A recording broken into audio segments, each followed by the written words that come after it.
Now draw an electrical circuit of a Wheatstone bridge and explain how it works. Well, I'm just copying this out of Wikipedia here. Right, so we have a power supply or voltage here, and we go like this. We have a resistor here, another resistor here, and this one here has a little arrow through it. This means it's variable. You can change it, adjust it like. Another one here. Right. It's a bit wonky. Now, so we call, and this completes the circuit around here like this, right? Now, so we call this R1, resistor 1, this resistor 3, this resistor 2, it's variable, or it's a potentiometer or something like that. And here we have Rx.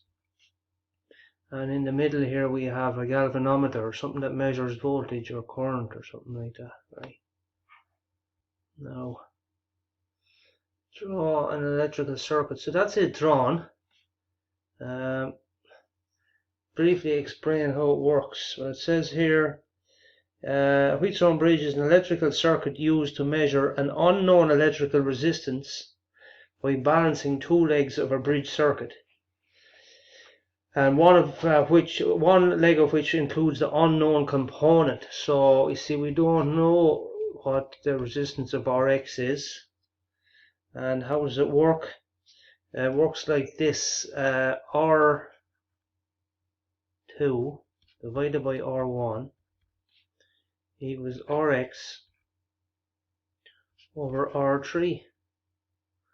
So Rx, we can just multiply both sides by R3, you see, and you get Rx equals R2 times R3 over R1.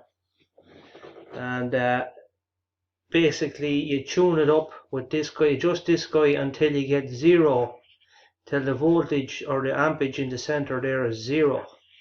And when there's no current flowing here, no voltage, no current, we know that it's balanced and that this relationship holds.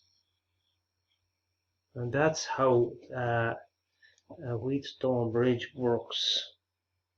That's a rough, as I say, it says, what does it say? You can get it with your notes anyway. A Wheatstone bridge is a electrical circuit used to measure an unknown electrical resistance by balancing two legs of a bridge circuit, one of which includes the unknown component.